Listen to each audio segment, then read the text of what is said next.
73, le Chili. Hein? Le Nicaragua arrive en 79. Les sandinistes. Les sandinistes. Ouais. Et là, des groupes là, dont moi, j'étais pas membre du tout, qui sont apparus dans le décor, des coopérants aussi, des gens qui étaient proches du Nicaragua, ont commencé à vouloir appuyer les sandinistes. Donc, c'était un geste politique, ouais. Tu vois.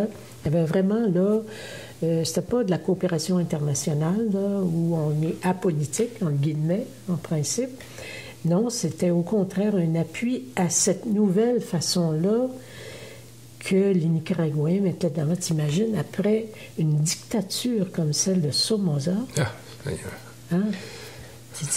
Roosevelt, je ne sais quel président américain disait Somoza, c'est un enfant de chienne, mais c'est notre enfant de chienne. Imagine, il appuyait ça, eux autres, là-bas.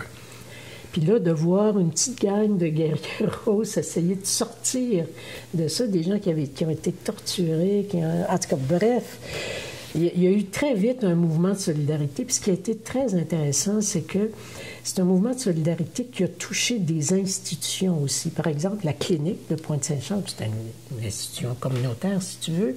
Mais là, tout le personnel, du médecin jusqu'au concierge, en passant par le chauffeur, des infirmières, tout le monde s'est mobilisé à donner des sous, à apporter des vêtements, des choses comme ça pour les outils pour la paix. L'école Saint-Gabriel, donc qui est une école de la CECL, si tu veux, a participé à trouver du matériel scolaire, etc. Entraide médicale internationale avec des hôpitaux ont trouvé des chaises roulantes, des lits, des médicaments, etc. On a fait des spectacles avec Marie-Claire Séguin et Richard Séguin. Des artistes ont été très présents aussi dans ces... Et c'était le contraire du Chili, là, c'est-à-dire le Chili, ça avait été un échec d'un mouvement progressiste qui essaie de prendre le pouvoir.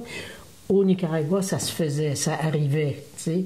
Et là, les campagnes pour l'alphabétisation, pour la prévention contre le dengue, contre le paludisme, bon, etc. Il y a eu plein de choses super intéressantes, des conseils de quartier mis en place, des prises de... c'est-à-dire de donner la parole aux gens dans les quartiers, parce que quand tu vis sous une dictature des générations de temps, tu parles plus, hein? Tu te méfies de ton voisin puis de ta propre mère, tu sais. Alors, ça, c'est... Tu sors de cet univers-là enfermant, là, qui te... Tu réapprends la communauté. Tu réapprends la communauté, tu réapprends la parole, ouais. Tu sais, bon, c'est fantastique. Ouais. Il y avait un climat, quand on est allé, nous autres, en 79, là, puis que le groupe de musiciens, là, je me souviens plus, en tout cas, qui chantaient, là...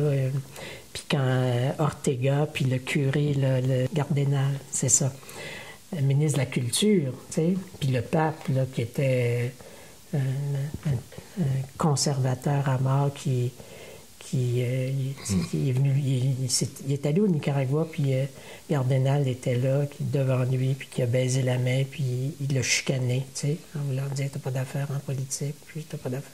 C'est un des initiateurs de la théologie de la libération aussi, tu sais. Mais ça vous fait quoi aujourd'hui de voir ce qu'est devenu Ortega? Bien, il faudra avoir une longue discussion suite à celle que j'ai eue avec un Nicaraguayen, un militant, etc., qui essayait de m'expliquer aussi comment ça se fait qu'Ortega en était rendu là. Moi, je suis absolument en désaccord avec la répression que Ortega a fait, en particulier face aux étudiants, face aux jeunes, etc. C'est inacceptable. Inacceptable pour moi que des guerrieros qui ont voulu changer un système terrible utilisent les mêmes moyens que... Ça marche pas. Ça marche pas. Je dirais, quelles que soient les motivations qui l'ont amené à faire ça, c'est assez terrible. Et c'est d'autant plus... pour moi, c'est une deuxième déception, parce que la première, c'est quand Ortega avait été accusé d'agression sexuelle envers sa belle-fille. Je ne sais pas si vous avez... Moi, j'étais au Honduras dans une rencontre là, sur la paix. Et oui, il y a des accusations formelles qui ont été placées devant lui. Et les militants ont voulu le protéger. Alors, les femmes qui étaient là-bas, là, à cette rencontre-là, ça passait pas. Ça passait plus, tu sais. Un dirigeant qui se prétend révolutionnaire, socialiste, tout ce que tu voudras, n'agresse pas les femmes, n'agresse pas personne, tu vois.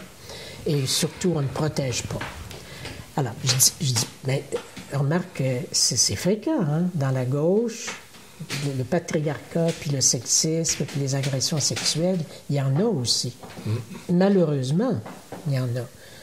Je comprends pas que les gars là, qui font ça n'ont pas encore compris que ça va pas ensemble, là. Hein? Militer pour une justice sociale, puis agresser ta femme ou ta fille ou ta voisine, c'est une contradiction fondamentale, là. Tu sais, ça ne marche pas ensemble. Mais ça on revient tous ceux qui disaient, dans le fond, il faut d'abord faire la révolution capitaliste, puis après ça, ou il faut d'abord prendre le pouvoir, puis après ça, le patriarcat, le sexisme, etc., on s'en occupera. Mais c'est pas après, c'est en même temps. Hein? En même temps. Parce que sinon, les mêmes comportements perdurent. Tu sais, si tu n'es pas capable que ton orientation politique imprègne ta vie quotidienne, hein, imprègne tes comportements personnels, intimes. Voyons, une question de profondeur qui est pas oui.